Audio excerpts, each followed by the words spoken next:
it's impossible say oduntuni ebetumi awodin osofo o hira yankopon nipa minu bi da na minti bi da de bi nso ni bible no ba bia so nene no asofo no adwuma ne nyontofo no adwuma na ekoso no chezo obi abɔ ne tirimu a na waka bibi na yankopon kwa ne da no yemfa so how say yi oduntuni timi ekohira ayi nyame nipa anu ahye ne den amana tima ye yankopon adwuma enya media asem we de enya possible enya no kore ni hu ni say ye no kore the major prophet kum chacha on say me catch o say bomoden na hwe too much gh on say me kan ye nya ne bone pa ne kase ye pe wo wi ase ya asodin ti na adam wo hu nyame ye no nyam no wo hu ne ma bi a wo hwehwehwehwe e wo other place ne ade kat won na bomoden na be hwe too much gh be hwe ne subscribe bomoden o be hwe pe na wa ye subscribe o subscribe na subscribe na o subscribe a na wo benya ne ma pe papa a wo pe ahwe nyame hira na ura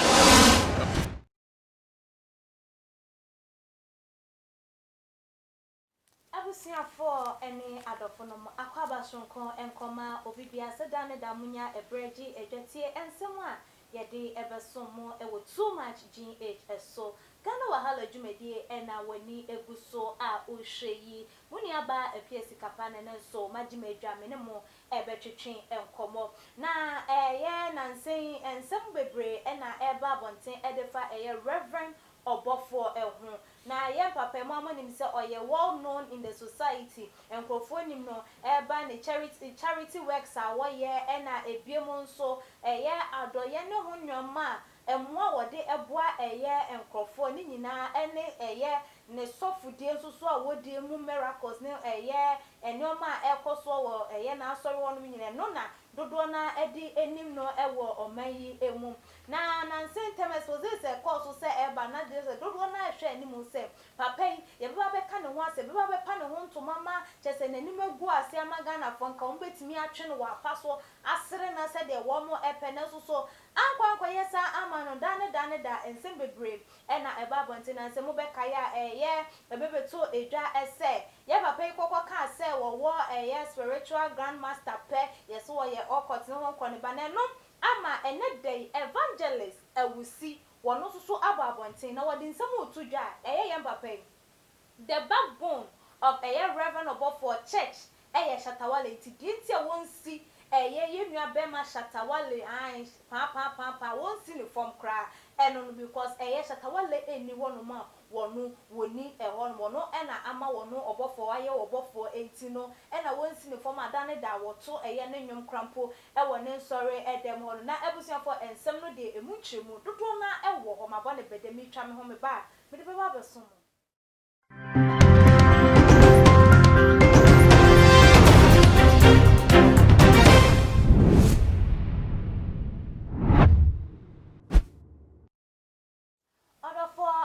sonko ensama mu ebiemu semunya ebre etwen yen memama akwaba pa sedane da mutie ye videos mo hwe na ebiemu nso mutimi di madwenkyere etu edwa edema nyame enhwa mo pa mo futu nso so ye fa ye so mutwe penyikasi a wote mensa enifa so apostle Ajiman Prempe se de munim no dodo na enim no se God's watchman na asafa woda ano the Bible Church of God 7 da ewo enkran kaso atuba junction ne no ebetwetwen enkobo intika ye hon apostle mi mo kwaba ya media kwesi kapa bibi abako uradi adum asofo no obia ho ye uradi adum obia ho ye oni bia ni fie na wonso ho ye de nyame adum nso efie boko adwuma mboko ina otufu nyankopon ase apostle so for chese dane da wo ye ni nyame dwuma ba ne nsenkyerene ne ho nkone ba ye hu se wo ye ba no adoye wo ye bi mobrofo wo boa wo mu na ba no so se wo sika ene ho nkone ba so a asa wo oka the richest pastors no ehu ebi nipa meka no ho asem ye Reverend Obofo na ene day evangelist awusi ababonten a chese wode nsem bia betu edwa ese eye Reverend Obofo no ye ordained no or ye literally ordained by Shatawale said the be ya wo no so obetimi enya the upper hand in occult group. I say we just mete ye no abopusa eba na sen e na asofo nwumtuni mom e na eba ordained wo say ubenya tumi e wo occult group mu na eye no kran so say eye Reverend Obofo akonye ya mini page na memfa eno so nka wo ye no kran say wo ye occult ana akwesi kape mi da wasipa nya wi shira oni oduma efo nyina o mamu asumdwi on famudin so nhia nkwan mum o di hia pa o no kre ana o mumpe oh ye pepa obi eni ho no wo beka so mpe nkwan mum pa maka no so be ye o pepe ana ahwefo oni atiefo nso obi a o hwe na o tie ne de awurade mfa nka ho nso nya da nkwan bi se wiase we gya wakọ na obreze me yire ne memma ni asafo ni nyina nso awurade ntworo mu din won kom nya me nhirehira obi biara na dwumadi nso a eye fidi kesi so no awurade mpagya mu na nya kesi kranse nse ewo Yesu Kristo din mu akuya sikapa apostle na obofo no ye ni din ana se soro obofo die ni bi because asantiman mu no obi wa ye frɛ no obofo eyedin akwe na eno no spelling no nko na obofo nso a ye soro ahema mu die no spelling no nko emu die he na wo kan aboso ni do me meche mo ba wono de all start here no de asanteman bofo na ba ye na ya asante hene to nsa de frɛ no a wo sesan ye edi free mo as wo se ye frɛ no obofo Reverend Obofo sa na wono no oyusu na ni din ankasa de sen ni din ankasa de ye kwaku eje entwi Reverend kwaku eje entwi no kre oso ye bofo no kre angel eno obi nso afa angel ono afetwi no obi afa brofo no di o ense nyanya me o nyango body o hunamani o gua na o ka bibi se ayi Shatawale na all day no sana as evangelist awusi prophet bisa yeah according to evangelist awusi said obenya tumi e wo all courts emu na ubuza me say no kure media is impossible say ojuntuni ebetumi all day osofo o shira yankopo nipa minu bi da na minti bi da de bi nso ni bible rum ba bia so nene no asofo no dwuma ne nyuntofo no dwuma na ekoso no chezo obi agbo ni tiri mu a na waka bibi na yankopo kwa ne da no yemfa so when say ayi ojuntuni timi ekoshira ayi nyame nipa anu ahye ne den amana tima ye yankopo dwuma enya media asem wo de enya possible enya no kore ni hu ni say ye no kore da so na ayi Shatawale no oya dwumtini no enti woni ayi obofo prophet no ena ya asore ana se oye na asore ni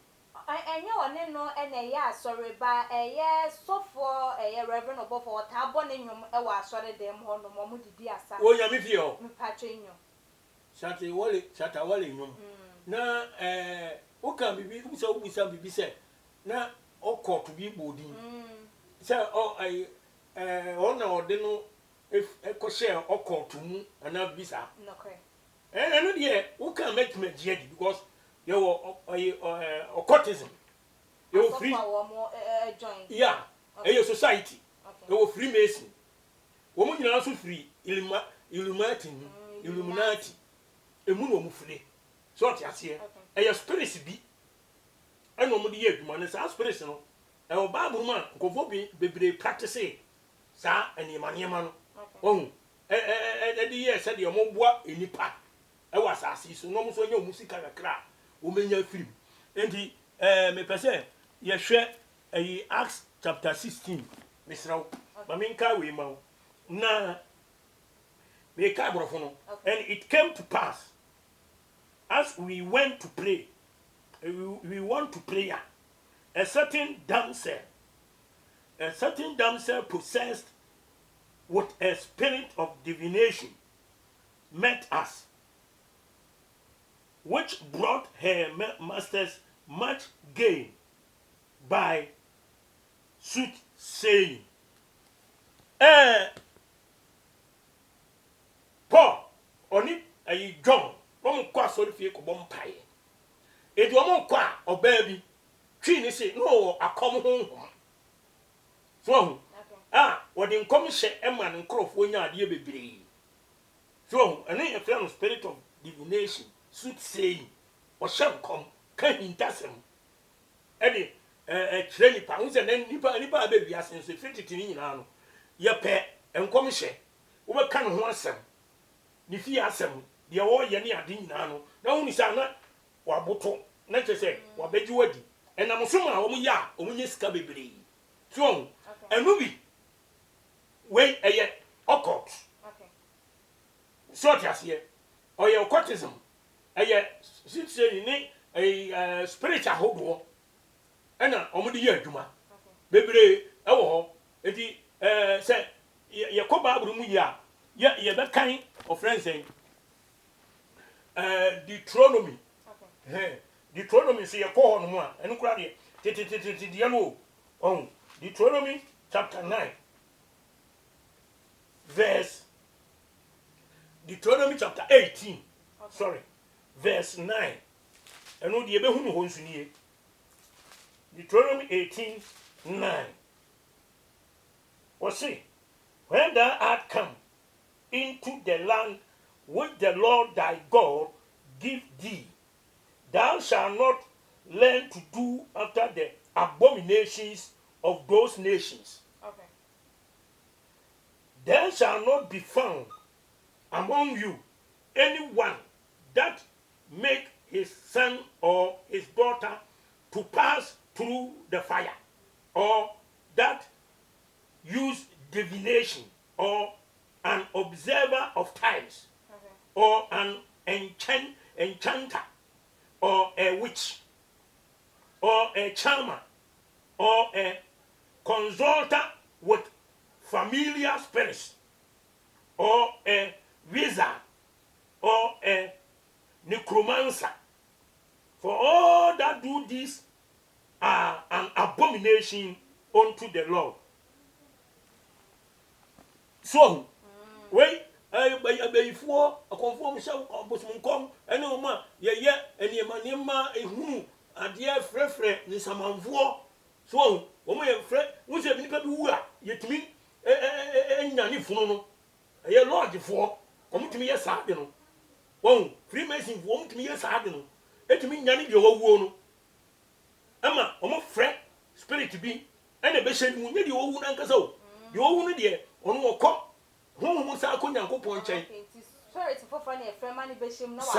according to Babruno, a Grisiano 12 was in the tears I could team. You know, we are Sunday. Now, whom I tell you more money gain the panel. I could Nankupa on the mining chain. Sunny money in a view, ya name now, yes, I am. So, then yet, I will friends say, and you know, oh, in this wise, you know, I don't know some what program in about Christianity. Okay. I know the Bible not tossing a mere son. It will be friend who will give or will be friend who, and 10 years, Papa used to count Matthew 24. And Matthew chapter 7 was here, give what to fool baby, Baba Dada, and Nipa baby. So, it won't Baba Dada, and Nipa used to say spirit, you know, and what would you hear to man? Okay. It will, would you only say Bible or the year 20 of the young couple? It will bonny 3 months, no candy open. And as a spirit, you know, I didn't baby be open, shut away the medium, he said, or no, or go day, a prophet, or both. I'm not, I to me, I saw anything about name more, I saw them. Now, Apostle, software, who are queen, say, like, and yes, our queen, crumple, pine ben sooner. Boy area signum and was already. Oh, Quia Dorsey. They say, where dear, or being children, Aquarina makes ana awurade asɛm ama yɛ hunu nneɛma bebree. Matthew 7:20 is simple. Oh, we are badwuma obeti ase. O say dua na ba no na yedi hunu dua kro. By the fruits shall the tree be known. So asoli dem a ye bo wiase nyom. What be that? Enu na kire se asori no emfiri Nyankopɔn. Odivo de wote asori no nyanya mesomafo no. Efiri se Bible din ye nyina asofo no ye kan bio. Oh, a Christian for one thing say mistake any people be and say woman en kin ka Bible no hunu de wom. E di no anse odivo no. Anu anse osofo no. Okay, First Thessalonians chapter 17 verse chapter 5 verse 17 or say 17:10 no. What say woman e wo ha no yes woman e wo Thessalonica and da bia mo hwe tworo nsem na Paul mo kan na ti sa na nkyekere na bae no sa na tie be pa na ye de hwehwem so eno an de odivo no ka no eno an de osofo no ka no na wafa na wa so de dem ye bo onyamenyom wo ah enti so de wo ba buru bebrebe ehwe fa ne kobo nyamenyom ewi asenyom sorry ewi asenyom de what be da ye ka se ewi asenyom a ewi asenyom no ye ahuhu nyom enyum a etwe nipa ko oseyem edi nipa ko wiase enyum a edi nipa ko dwamamom aware seyem unze ne ayi enyum a omuto anyina no adwaman ho nyum pa na edoso ko ye nipa ba fa so abo dwaman omu hye adwamamo no kutupa ye hye no enkonan ye encourage fornication eti adwaman na aba no omu to ho nyum ama nipa na okoto na so dem sei and ya so we na firi Nyankopɔn na so for ayi adwuma prempe me tia na me kan ade no ma bobuo because the omo ya na so dem no emfiri Onyankopɔn enkyɛn emfiri Bible no e die twase ye den ye kan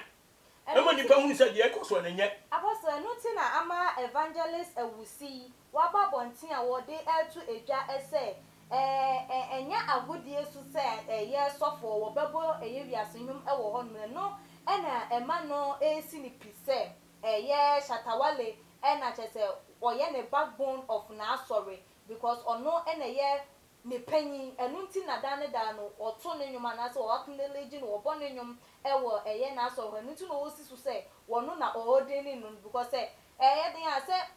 se obi ye wo godfather na se obi de ni wa ukodru baby ne bia wo kasa den a wo ka bibi ebi a me papa we na o de ni mi ana se me papa we mechia no wo baby o wo bia ne we se enti wono so no kwan a ono so be fa so a wo be magana fo ahunu se bia ono so ne papa bi ene eye shatawale no ne se wo be bo enyum ne nyum e wo ehonu no enti wu hu ne se de wo ka no wo eye nyina so bi ko ya me da wasibio ya me shira pa hu se Ewurade akansem bebre egu ho e di a kire last week a kire o so be kan ya me say Bible no na ye marking scheme. Yeah.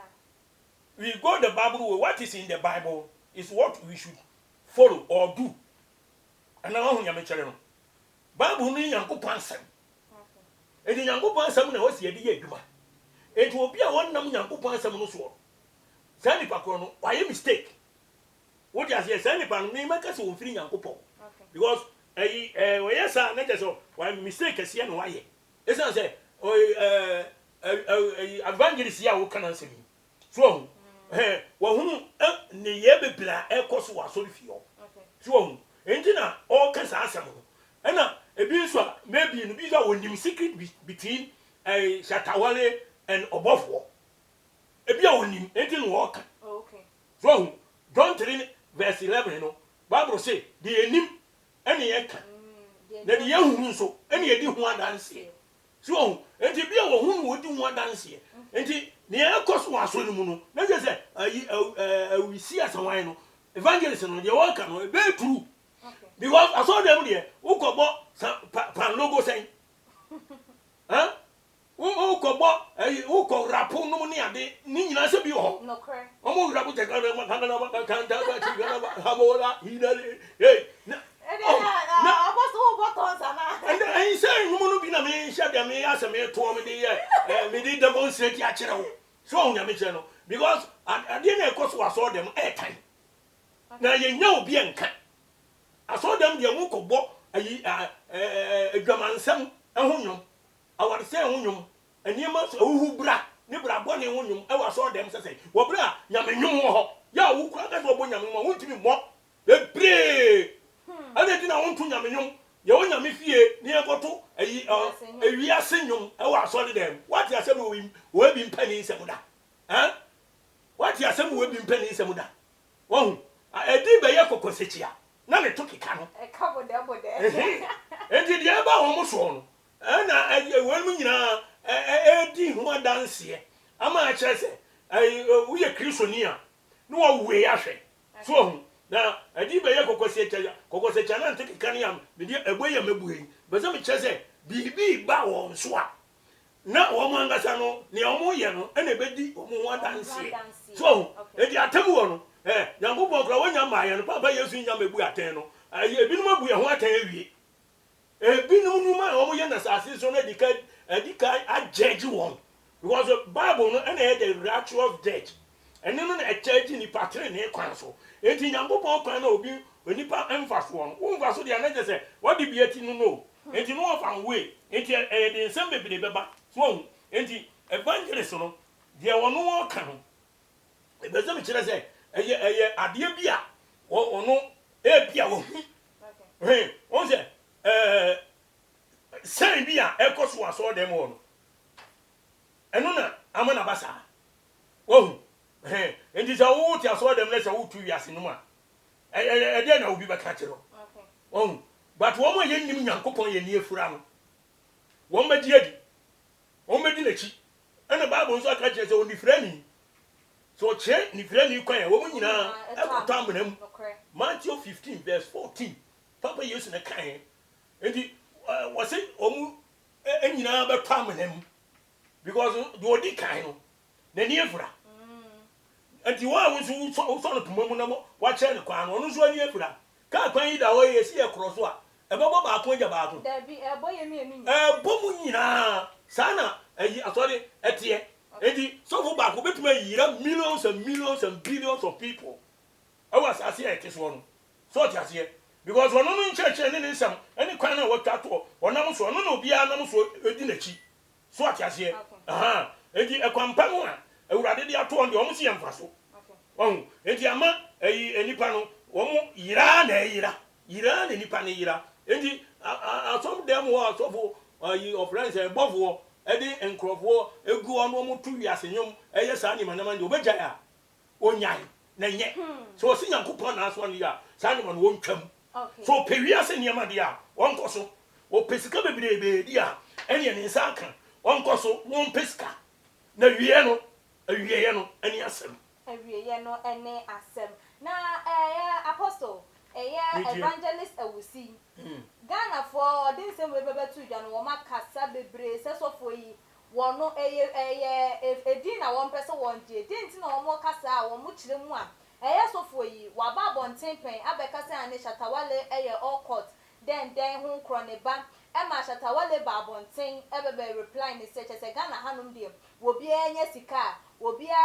etimi ye nyadwuma bi no wo bo ne homodi ana se onya sika bi na se ye huna na ye ni bre ana say like ya tagi ni pa ne say nipa we de ni sika wonya ye no enye nyame ekwan so no nam ene ho enko ne ba nso mu ni se de wo tagi Shatawale so ye all court ho ne ba ye last year na nenso so no wo sa de aba Reverend Bofo so na Reverend Bofo so ye obi onu so ne nsem obi na o ye obi a ope adoye ye o ye obi a onu so oma ene ho ne ba na chese o gina dane da no peso ogina nkrofo wo mu ewodi so no so ede emba nani because enima minjidi ye say Reverend apostle and as evangelist awusi unim no ana bia watini di kwampa wunhu ni in person enti no na magana fo susu say wo ka ogina nkrofo fame o ma yes no so ede atrend no so de na betimi aka akwe sika pa me da wasi bi o hrawo yankopon di mu yesu ohun say ewiase ayewo Jeremiah chapter 17 verse 11. Awurade Nyankopon say de wo pa de enya. No enya ne tene ne kwan so. What say akokohwede a. wobutu nkosua enye ono na oto yeso obobuni namufa agya ne na wiye no obeye okwasea so sika nipa bebre anya no bebre nso de anya papa so ena binuma ye se wonye sika no wode ya adoye tese akwa di se Robin Peter to pay Paul and you on your scan is an as a beer common crown or namus ye kunkum nipa boy po sisi nipa born chrono and then is a case scanners what the yard ya and you baby to one myself top with your yard pa papa with your yard pa will be a come on mem so yard or yard pa and yes sir so and so now baby you couldn't scan free no ono ko anim Jeremiah 17:9-10 ewura say akoma hoy enkontompo ni isi ade nyina na yense mone papa na hwan be hu nipa bi akoma mu ejise me ewura de nyankopon ena me so kane ahwe nipa nyina akoma mu na me hu obi a ne yesa ne yesitie edi obi a hye soma se ye no mesmi hu obi hu edi okum nipa kamoja gu no de nyesika no de ya doya wo tinchen yo so o ya de pa e nyame so fo nyame difo we kristo ni papa we onyame sumuni o ya de eye pa hwe enso de ekoso no de obi anim e de onim etie de ni so ya doye na man kasikiti ba ko wa doye mu nkyerɛw Matthew mamen kin kan kyerɛw chapter 6 verse 1 to 4 Matthew chapter 6 verse 1 to 4. The horse and I'm making cantia a revo any a tearvo. Munyama swing, the muntia Unyankopon Simbia, Papa Yesu Ankasa, and walk in any part. Hey, and Miss someone any already yes, Neka saying to be anti Munsha ye, no more yamo trene, any penny, set obehumo. Anya sa muni akatua moja wo soro no enchen endi sa wo ya adoya enchen tuturubento eniwanim sedi enya atomfo no eye no chia dan mu eni abrono so no sedi obenya nipa animonyam enokra me so se wonya won akatua dada na sa wo de wo ya adoya Ema ubenkum ehunu de wunifa eyo na wadoye aka kokoam na waja ohunu kokoam na ohunu kokoam no ena obetua woka hallelujah so adoye no kuro mu ya omu de be TV so radio so ni ya asomasi akoche ni emesei okoye ekunafo adoye Oko children's home enyankani nwisi eguo wa pesi opejesi kese o de akoma wo mo awurade se mfaso bi ani so enhira nim waso wo ya be ma benkum enhu de nifa ye emma de unsa nifa enso hunu ye benkum ye enso nipa dua kro no ade ti na se so nifa enhu de benkum ye enso ya de ba ko nipa dua ba ko no a chese emma closest friend who closest brother kure hu adoye a wo koye anasa wo koye en kan kire obia meaning we say en share to turban to niwanim do not give publicity emma amani wiase ni panyina hunu se wakwakocha akoye nkrofo bia adoye we say anyasa wuni akatua bia e wagane ntam na wo dia wo ya adoye a enka wo kocha chindre so mu ade a enyanka ne guo no sika o eniema bia adbeko bia no uko ya afro panino ene bani woni na ahia enti se 5 million na de ko ya na de 5 million na mo aka chom se mo mun kan tro bia mo mun publish mo bia so nti se ma ba be ya doye na uko ene na nhira wom eno na nhira ene asumdue e be firi Nyankopon ho aba wo nchen na wo gogo ya doye enkrofo bebre wo me ate wo bi we to us oh na me nhira yo what was in Yamin Shiran? Why GF in Nippon and anybody to Shiran? Nyanya go on a Shanipa. edi yebeka senhyira nyamisha nyame won hyira wo ye enya ade nyina na wo ye ne nipa ka senyamisha wa ne nyame hyira wo Jesus akyerɛ yɛn kwania yɛmfa so nya adoye. Why don't you follow the Bible? Who's the time you have no kasa I go the Bible way. And then I no cry. O say ma benkum no de defend yet. In many things no de benkum yet. And ma obi a ben okra hu so akwa koyi obi adoye. No adoye ne nka kokuom. No Onyankopon na ohunu kokuom nsem no. Ono be hwe mo okatua pa. Nyinkyire asumdue ahotɔ dankwa onyinkyire ahodene wom. Nkyire ni nyina bi nyame ne bema wo. Na ya mo nkika obi wo no afi so a ekunafo wo ga na nyina o tom kokɔ no achama on toma no achama on ni e kan radio so ni e kan TV o waso si de wo ya ade yo why yo awurade sin hyira ni mo ayem na make o apostle enti de evangelist ewusi se wo bo reverend obofo ne nsorema ekokɔ se papa no nya Nyankopɔn na ordaining no na momo no wanya no ordination e dey free all courts enkrofo ebi ewo no ma chese Shatawale din e na wo boy no odi se okasa asem no e wo abonten yo ku na mi nhyira pa me da se bebidi ohun se nya asofo nyina e na ordination no e free Nyankopɔn okay ebi die no omukosua no school omukɔ college no omukɔ suasua de no mo aye bibi ti se obi kɔ Bible college no na se owi a ana se osua de no owi a ana se ɔte asɔre a no a obe odin no den se gusu abɔ mpae ma no obra nyame honhom nim de obra free Kristo ɛno ho edi evangelist awisi so okasa am ne ya adwene o kwan bi so okay because eniye na ekoso asɔre mu no ene se ordination in free Nyankopɔn obi anyame asra no bia no ni suban ye sonko wodi ase eni se ayi asɔre ye ye gusu aye nyina ye bo wurade din ye asɔre bebre dia ne ye business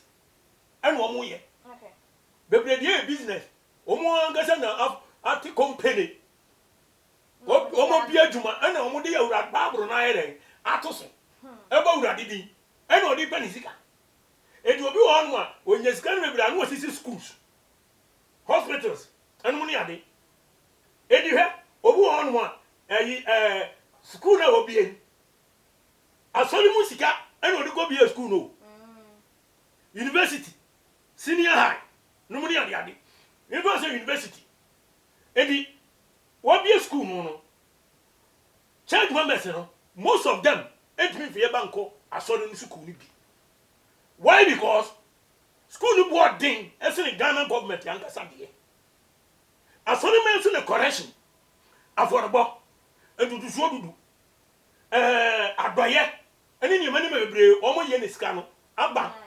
And now ya would ya be a school. And they didn't correct me go school. Imagine. As only school, Yan was a cheap. No correct. Ya were here to me neighbor could be. Now the internet the omodiano. We hear ni ntimi nkobi so ebi no kwadi dollars edisa osankani no o ka bibi se ya me ne ya adwene because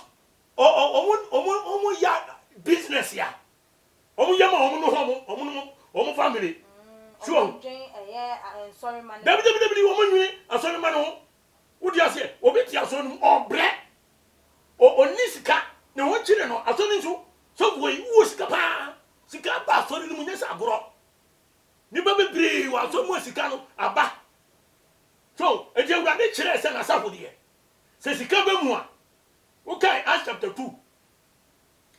verse 42 down and Acts chapter 4 32 down was it asomafo no nyame ma won tonton won nsase ebi no ton ya dan ejapade won tonton members ni bai after Pentecost time no ayi omunya ayi Peter munya akra 3000 no no mo go kan kakra na won no was it won tonton sase ni adan no mo disika no begu asomafo no na ase wo di ase mo de break Peter no so afọ dum yenu no wo mo nya ni break Peter anya ensiso etu oso ba mo se wo mo chichem ema obi biara se di hia no enti na afei asafo no omo te cheska no ma nipa no wo se no obiele ni ho a bibi hia no e wa asafo no enti ma obia de ni je kese asom Nyankopɔn na asomafo no so di tumi kese di Yesu Kristo wo so de ho adanse enti asomafo wo asori mu na o so sikaba na se aye ensori ma ho kire wo mu a e wo se no na asofo no yes ensese ona sika no wo de kwai sika bebrebe no wo de kwai wo wi a unya ho me pato wi a unya wo ja ko uja ho krama uma so be wi eja ho adenti na members na ye nyina ya gidifo eye Kristo enipadua na nipa no ye bre na wo masika ni nipa bi nya sika ni bi nya adwuma na wo kra so ko no kra me se bebre ni nyansa woni me se yes asoma me ka de me ka san se ayi bebre ni nyansa ne se ayi woni se wo ma obi sika fa se wo ma 10 million en wo di adwuma enti adwuma no be nya fa so wo nyam de enti wo ba sori ni e ba fori a wo betuma bobi ye ya do ya wo betuma yebi enti du so du won so be dey e be tia se enti sika na sa dey e ba so lu but wo nya ni sa won ko na sika no wo se sa bo so sa wo de kwa sa na Paul no ye sa na Peter no ye sa na so no ye apostle enti asori na bi hwan wo sa no okay apostle ye the nsem me 80 for final words no telephone number etujama ehwefo yo mi da asi na mi nshira Apostle Godwin Kofi Akima Prempe masoma me ka kire mo ne se Ghana fo muntie ni ye asore ye kono asore enye okwa asore se okopeska asore enye business a onipa ehihye ahonyade ema ho etu obi a ho okwa asore a okope nkwaje sofo wo suso nkwaje na wo so hwehwe eti nyame a kire wo de sese wo ye eti bomu ye mfa Bible kwan so asore bia wo mfa Bible akwan no so enya adwuma no so ti asore no mu a onua besraw think twice okay the word to the wise is enough obanya nsa boye mu ni bo ye kana sem eti mu nsa kire mu adwene na mu nyina ehunu ti de so awodifo no aya na se evangelist no awusi all kanu ebetuma ye true me ni adwene wo de ekoso wa asore mu no any other churches ni mu no enfiri Nyankopɔn wo ya doye wo so wo bu nipa wo wiya obi sika na de akwa ya adoye nso a wo de amma wo de abeto television so no bodawuro ni e kanwo wo ya de engosi hwe enkwa bi anim etimi sira mo nsa kire mo adwene they say we asi ko wiye and me number would bet me ni me akasa ni he 0544 262614 0544 262614 and 02070 20011 02070